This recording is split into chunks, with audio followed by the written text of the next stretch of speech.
छठ व्रत की पौराणिक कथा। छठ व्रत का पर्व भारतीय समाज में आस्था, तपस्या और सामूहिकता का एक दिव्य प्रतीक है, जिसकी जड़ें हजारों वर्षों पुरानी मानी जाती हैं। ये पर्व विशेष रूप से सूर्य देवता और उनकी बहन छठी मैया को समर्पित है, जिन्हें जीवन, स्वास्थ्य, ऊर्जा और समृद्धि के स्रोत के रूप में पूजा जाता है। भारतीय संस्कृति में छठ व्रत का महत्व केवल एक धार्मिक अनुष्ठान तक सीमित नहीं है, बल्कि यह हमारे समाज और पारिवारिक मूल्यों का प्रतीक है, जिसमें त्याग, अनुशासन, संयम और पवित्रता के आदर्श निहित हैं। 4 दिवसीय इस व्रत के दौरान भक्त कठिन तपस्या करते हैं, जिसमें वे निराहार और निर्जल रहकर भगवान सूर्य की उपासना करते हैं।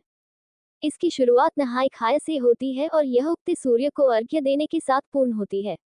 ये पर्व न केवल भक्तों की भक्ति और श्रद्धा को अभिव्यक्त करता है, बल्कि समाज के लोगों को एकजुट करने, परस्पर सहयोग करने और सामूहिकता का अद्वितीय उदाहरण भी प्रस्तुत करता है। घाटों की सफाई से लेकर प्रसाद की तैयारी तक सभी कार्यों में समाज के हर व्यक्ति का योगदान होता है, जिससे आपसी भाईचारे और एकता की भावना को बल मिलता है। छठ व्रत का पौराणिक और धार्मिक महत्व भी अद्वितीय है। पौराणिक कथाओं में इसे संतान सुख, आरोग्य और समृद्धि प्राप्त करने का उपाय बताया गया है। राजा प्रियव्रत और महाभारत के सूर्यपुत्र कर्ण की कथा इस व्रत की महिमा को विस्तार से उजागर करती है। इस व्रत का उद्देश्य केवल धार्मिक अनुष्ठान करना नहीं है, बल्कि यह हमें कठिन परिस्थितियों में धैर्य, संयम और निस्वार्थ भाव से ईश्वर में अटूट विश्वास बनाए रखने की प्रेरणा भी देता है। इस कथा में हम छठ व्रत के धार्मिक महत्व, पौराणिक कथाओं, सांस्कृतिक मान्यताओं और समाज पर इसके गहरे प्रभावों का विस्तार से वर्णन करेंगे। छठ व्रत का यह महोत्सव न केवल भक्तों की आस्था और भक्ति का प्रमाण है, बल्कि यह हमें हमारी सांस्कृतिक धरोहर, समाज की एकता और पारिवारिक प्रेम की महानता का अनुभव कराता है। छठ व्रत की कथा बहुत ही प्राचीन और धार्मिक भावनाओं से ओतप्रोत है। यह व्रत मुख्य रूप से सूर्य देवता और छठी मैया को समर्पित है। भारत के कई हिस्सों में यह व्रत मनाया जाता है, विशेषकर बिहार, झारखंड, पूर्वी उत्तर प्रदेश और नेपाल में। इसके अंतर्गत व्रत करने वाले व्यक्ति 4 दिनों तक कठोर उपवास रखते हैं, जिसके दौरान उन्हें सूरज की पूजा के साथ साथ बहुत से नियमों का पालन करना होता है। पौराणिक कथाओं के अनुसार राजा प्रियव्रत और उनकी पत्नी मलिनी को कोई संतान नहीं थी। इस कारण दोनों राजा रानी अत्यंत दुखी थे। संतान प्राप्ति के लिए उन्होंने महर्षि कश्यप के निर्देश पर एक विशेष यज्ञ का आयोजन किया। यज्ञ समाप्ति के पश्चात उनकी रानी ने एक पुत्र को जन्म दिया, परंतु वह नवजात शिशु मृत पैदा हुआ। इस घटना से राजा और रानी दोनों बहुत दुखी हुए और उन्होंने आत्महत्या करने का विचार किया। उसी समय उनकी इस कठिन स्थिति को देखकर भगवान सूर्य की मानस पुत्री देवसेना प्रकट हुई।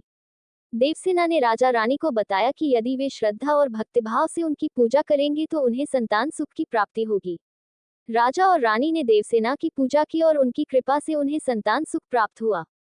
इसी दिन से छठ व्रत की परंपरा की शुरुआत मानी जाती है। छठी मैया की पूजा विशेष रूप से उन महिलाओं द्वारा की जाती है जो संतान प्राप्ति की कामना करती हैं या संतान के कल्याण की कामना करती हैं। छठ पूजा का संबंध महाभारत के वीर योद्धा कर्ण से भी जोड़ा जाता है। पौराणिक कथा के अनुसार कर्ण भगवान सूर्य के परम भक्त थे। वे प्रतिदिन घंटों तक जल में खड़े होकर सूर्य देव की आराधना करते थे और उनसे असीम शक्ति और आशीर्वाद प्राप्त करते थे। उनकी इस भक्ति के कारण ही वह महाबली योद्धा के रूप में प्रसिद्ध हुए और उनकी शक्ति ने उन्हें महाभारत युद्ध के महान योद्धाओं में स्थान दिया। कर्ण के सूर्य उपासना के इस महान कर्म ने छठ पूजा की महत्ता को और अधिक बढ़ा दिया। कहा जाता है कि जो भी इस व्रत को पूर्ण निष्ठा और श्रद्धा से करता है, उसे सूर्य देव और छठी मैया का आशीर्वाद प्राप्त होता है। छठ व्रत 4 दिनों तक चलता है, जिसमें हर दिन का अपना विशेष महत्व होता है और हर दिन एक विशेष प्रकार की पूजा और विधि होती है। पहला दिन, इस दिन व्रती अपने घर और मन की शुद्धि के लिए नहाय खाए की विधि करते हैं। सबसे पहले व्रती पवित्र जल में स्नान करते हैं और इसके बाद पवित्र एवं शुद्ध भोजन ग्रहण करते हैं। ये भोजन विशेष रूप से शाकाहारी और बिना लहसुन प्याज का होता है। नहाय खाए के दिन कद्दू भात का विशेष महत्व होता है।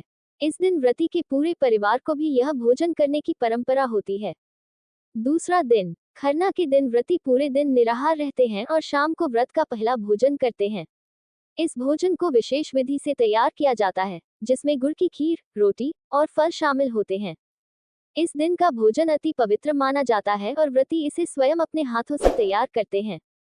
पूजा के बाद इस प्रसाद को घर के सभी सदस्यों में बांटा जाता है। तीसरा दिन, संध्या अर्घ्य के दिन व्रती डूबते सूर्य को अर्घ्य देते हैं। ये पूजा नदी, तालाब या किसी जलाशय के किनारे की जाती है। इस दिन व्रती अपने पूरे परिवार के साथ सूर्य देव को अर्घ्य अर्पित करते हैं और छठी मैया की आराधना करते हैं। व्रती पूरी रात जागते हैं और छठी मैया की भक्ति में लीन रहते हैं। चौथे दिन व्रती उगते सूर्य को अर्घ्य अर्पित करते हैं। इस पूजा का विशेष महत्व होता है क्योंकि इसमें सूर्य देव को उनके उगते रूप में जल अर्पित किया जाता है। प्रातःकालीन अर्घ्य के बाद ही व्रती अपना व्रत समाप्त करते हैं। इस दिन प्रसाद के रूप में ठेकुआ, फल और मिठाइयां वितरित की जाती हैं। छठ व्रत के नियम और विधि। छठ व्रत अत्यंत कठोर माना जाता है। व्रती को इस दौरान पवित्रता का विशेष ध्यान रखना पड़ता है। उन्हें घर की सफाई और व्यक्तिगत स्वच्छता का भी पूरा ध्यान रखना होता है। व्रती को भूमि पर सोना चाहिए और पूरे व्रत के दौरान किसी प्रकार का कटु शब्द बोलने से बचना चाहिए।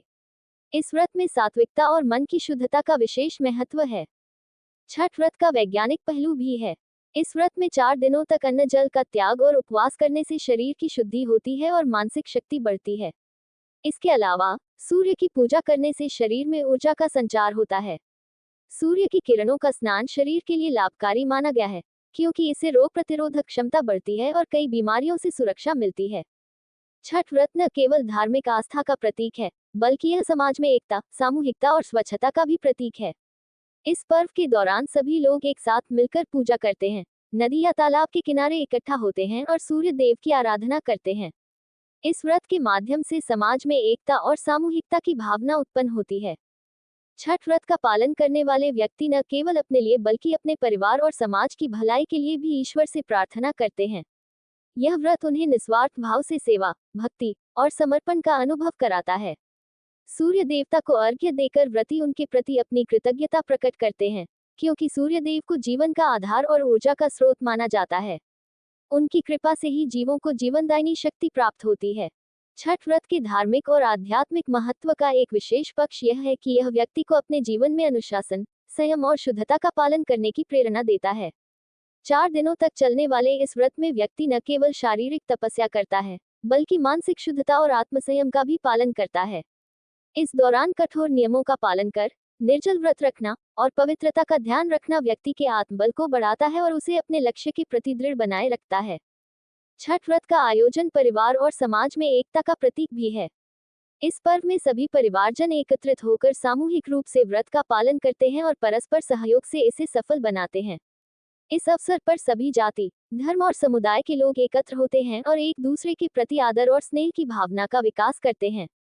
छठ व्रत के दौरान समाज के सभी लोग मिलकर घाटों की सफाई, सजावट और पूजा की तैयारियों में भाग लेते हैं, जिससे पारस्परिक भाईचारे की भावना उत्पन्न होती है।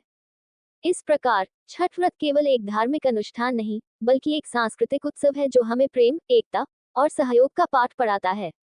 ये पर्व ये भी सिखाता है कि सामूहिक प्रयासों से ही एक मजबूत और खुशहाल समाज का निर्माण हो सकता है। छठ व्रत का मुख्य संदेश यह है कि सच्ची आस्था और निष्ठा से की गई प्रार्थना अवश्य फलीभूत होती है। यह व्रत हमें ये सिखाता है कि कठिन से कठिन परिस्थितियों में भी हमें ईश्वर पर अटूट विश्वास बनाए रखना चाहिए और धैर्यपूर्वक अपने कर्तव्यों का पालन करना चाहिए। सूर्य देव और छठी मैया की आराधना से हमें ये प्रेरणा मिलती है कि हमारी भक्ति और सच्ची श्रद्धा न केवल हमारे जीवन को प्रकाशित कर सकती है, बल्कि दूसरों के जीवन में भी सकारात्मक बदलाव ला सकती है। अतः छठ व्रत हमें जीवन में धैर्य, संयम, पवित्रता और निस्वार्थ सेवा का मार्ग दिखाता है। ये पर्व एक पवित्र धरोहर है जो पीढ़ी दर पीढ़ी भारतीय संस्कृति, मूल्य और संस्कारों को संजोए रखता है। जय हो छठी मैया। दोस्तों, आपको ये जानकारी कैसी लगी? कृपया कमेंट करके जरूर बताएं।